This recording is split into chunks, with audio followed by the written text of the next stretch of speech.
Hai, Yesaya 40 ayat yang ke-30 katakan orang-orang muda menjadi lelah dan lesu dan teruna-teruna jatuh tersandung.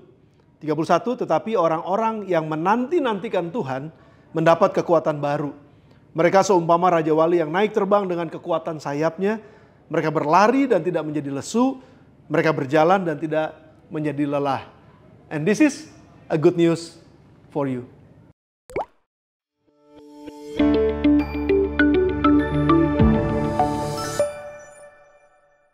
Puji Tuhan, kita sudah memasuki tahun 2024 dan pada tahun 2024 ini tema GSJA Bethlehem adalah strength to move forward atau kekuatan untuk bergerak maju. Karena kita tahu bahwa life is a journey. Hidup itu adalah sebuah perjalanan. Nah, dalam perjalanan, khususnya perjalanan yang cukup panjang, banyak orang-orang yang mulai merasa lelah. Ada orang yang mulai merasa sepertinya udah nggak sanggup lagi melanjutkan perjalanannya. Entah itu karena masalah yang begitu berat, beban yang begitu berat yang harus dia pikul selama perjalanan sehingga energinya habis, terkuras, pikirannya udah seperti terkuras. Dan termasuk mungkin sumber daya yang dia miliki dalam kehidupannya juga mulai terkuras. Jadi ada banyak orang yang berkata bahwa I'll quit, saya akan berhenti aja. Saya nggak bisa lagi melanjutkan perjalanan. Nah, ada orang-orang juga yang mungkin merasakan sepertinya keluarga saya udah nggak mendukung lagi. Atau mungkin ada orang yang katakan bahwa karir saya udah selesai hari ini. Atau mungkin ada orang juga yang karena mungkin sakit, yang begitu lama dia katakan kok saya nggak dijawab sama Tuhan, saya nggak ngalamin kesembuhan. Jadi rasanya semakin berat, semakin berat, semakin berat. Sedangkan perjalanan harus terus dilanjutkan, kehidupan harus terus berjalan. Nah, bagaimana kita bisa memberikan atau menerima kekuatan untuk bisa berjalan terus maju.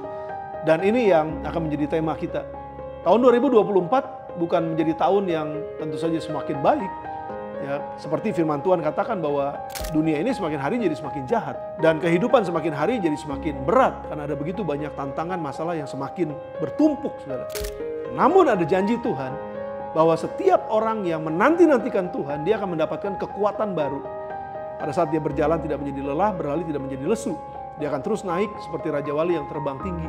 Dan ini merupakan janji Tuhan yang saya percaya masih relevan buat kita. Dan sampai hari ini janji Tuhan tidak pernah berubah. Dia memberikan kekuatan kepada mereka yang letih, lesu, dan berbeban berat. Makanya kenapa Tuhan Yesus juga katakan dalam Matius 11 ayat 28, marilah kepadaku, hai kamu yang letih, lesu, dan berbeban berat. Aku akan beri kelegaan kepadamu. Pikulah kuk yang kupasang, karena bebanku enak dan ringan. Aku akan beri kelegaan padamu. Belajar daripadaku, karena aku ini rendah hati dan lemah lembut. Jadi saudara, ada kepastian di dalam Tuhan untuk kita bisa menjalani tahun 2024 ini. Bukannya tanpa beban, sekali lagi bukan tanpa masalah, bukannya tanpa pergumulan. Tetapi ada janji Tuhan yang akan berjalan bersama dengan kita. Kekuatannya akan dilimpahkan atas kita untuk berjalan maju. Strength to move forward. Saya ingin mengajak kepada saudara semua, mari kita akan bersama-sama semakin dalam dengan Tuhan, semakin membangun hubungan yang semakin erat dengan Tuhan, membangun hubungan dengan sesama, dan melakukan bagian-bagian kita yang harus kita lakukan, pekerjaan yang harus kita kerjakan dengan lebih sungguh-sungguh lagi dan percaya. Waktu kita menantikan Tuhan, tunggu Tuhan berjalan bersama dengan kita, maka Dia akan memberi kekuatan buat kita. Mari kita akan menjalani 2024 bersama dengan Tuhan dan bersama dengan kekuatannya sehingga kita bisa terus bergerak maju. Demikian, this is a good news for you. Dan saya kembali ingin mengajak saudara-saudara yang masih mungkin ibadah secara online, saudara nanti bisa mulai bergabung di tahun 2024 di dalam ibadah onsite. Ada banyak hal-hal yang baru yang akan kita bisa alami bersama-sama sebagai tubuh Kristus. Besok akan ada ibadah seperti biasa, jam 8 pagi, jam 11, dan jam 5 sore. Mari datang bersama-sama dan kita akan menikmati hadirat Tuhan dan dibangun dalam kebenaran firman Tuhan dan dikuatkan. Sampai ketemu, Tuhan Yesus berkati.